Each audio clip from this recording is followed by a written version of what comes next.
पाहू शकताय आपला मसाले वांगे किती भन्नाट आणि दिसायला सुंदर झालेले आहे. चवीलाही तितकेच भन्नाट चवीचे हे मसाला वांगे झाले होते. चला तर मग पाहूया रेसिपी. नमस्कार मैत्रिणींनो, स्वागत आहे तुमचं माझ्या ह्या नवीन व्लॉगमध्ये. मी माझे रोजचे कुकिंगचे रेसिपीज तुमच्याशी शेअर करत असते. जर आवडत असतील तर नक्की लाईक करा, शेअर करा आणि हो, चॅनलला आठवणीने सबस्क्राईब करा. चला तर मग पाहूया आजची रेसिपी. आज आपण बनवणार आहोत मसाला वांगे. त्यासाठी लागणारे साहित्य आहे, मी इथे छोटा कांदा चिरून घेतलेला आहे, एकदम छोटा चिरून घेतलेला आहे बारीक करून.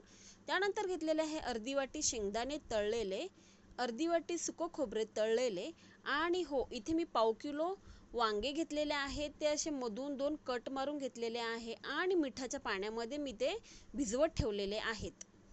लसूण घेतलेला आहे, चिरलेली कोथिंबीर, कढीपत्ता, जिरे, मीठ, हिंग, नीतीचा संडे मसाला, घरचा मसाला, धना पावडर, हळद आणि तेल. आणि हो, इथे मसाल्याचं स्टफिंग वांग्यामध्ये कसं भरायचं आहे हे मी तुम्हाला सांगणार आहे, त्याच्यामुळे व्हिडिओ शेवटपर्यंत नक्की पहा. आपण इथे वाटपामध्ये लसूण, खोबरं, शेंगदाणे घेतलेले आहे आणि याचं छानसं असं वाटप करून घ्यायचं आहे. वाटप जास्त बारीकही करायचं नाही, भरभरीत असे ठेवायचे आहे. पाहू शकता आपले वाटप तयार आहे. आता त्यामध्ये आपण घालणार आहोत चवीनुसार मीठ. त्यानंतर घालणार आहोत आपण जे घेतलेले मसाले आहे, हिंग, हळद, धना पावडर, घरचा मसाला, संडे मसाला, ते यामध्ये ॲड करणार आहोत. त्यानंतर आपण जे कांदा घेतलेला होता एक चिरून, तो घालणार आहोत आणि त्यामध्ये आपण घालणार आहोत कोथिंबीर. आणि हे मिश्रण सगळे आपण एकसारखे हलवून एकसारखे एकजीव करणार आहोत. आणि हो, हा मसाला आहे ना, नुसता खायलाही खूप अप्रतिम लागतो. तुम्ही चपातीसोबतही खाऊ शकता, इतका तो मसाला सुंदर लागतो. आपला हा मसाला तयार झालेला आहे. एकदम छान असा आपल्याला हा मिक्स करून घ्यायचा आहे. पाहू शकताय दिसायला किती सुंदर मसाला दिसत आहे. आणि हो, वांग्यामध्ये स्टफिंग करायची आहे. ॲक्च्युली मी स्टफिंगचा व्हिडिओ काढायला विसरली, तो नंतर लक्षात आला. आता काय करायचं आपल्याला, आपण जो मसाला केलेला आहे तो थोडासा मिठामध्ये बुडवायचा आहे. पाहू शकता एवढं मीठ त्याला लागलं पाहिजे आणि तो एकदम पॅक असा वांग्यामध्ये भरायचा आहे. मिठाची जी साईट आहे ती खाली देठाच्या साईडने जायला हवी आणि असं पॅक करायचं आहे. आणि जे खालच्या साईडने आपली देठाच्या साईडने जे वांगं असतं ना, तेही खाली मीठ असल्यामुळे छान मऊसर शिजतं आणि पूर्ण वांगं आपल्याला खाता येतं. चला, मी कढईमध्ये तेल तापत ऑलरेडी ठेवलेलं होतं. तेल छान तापलं की त्यामध्ये आपण घालणार आहोत जिरे. जिरं छान असं तडतडलं की मग आपण घालणार आहोत कढीपत्ता. जिरे आपले छान तडतडलेले आहे. आता मी घालते त्यामध्ये कढीपत्ता. पाहू शकता कढीपत्त्याची फोडणी किती सुंदर बसलेली आहे.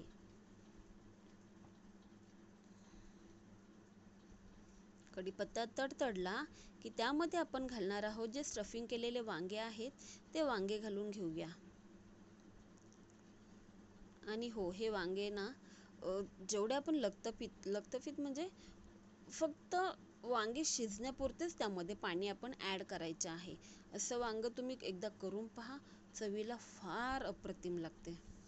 उरलेला मसाला घालून घेऊया. वांगे चांगले परतून घेऊया. छानसे वांगे आपल्याला परतून घ्यायचे आहे.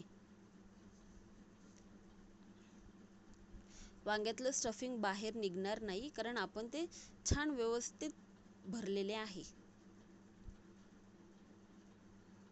आता आपल्याला जेवढं वांगं शिजेल तेवढंच आपल्याला पाणी यामध्ये ॲड करायचे आहे.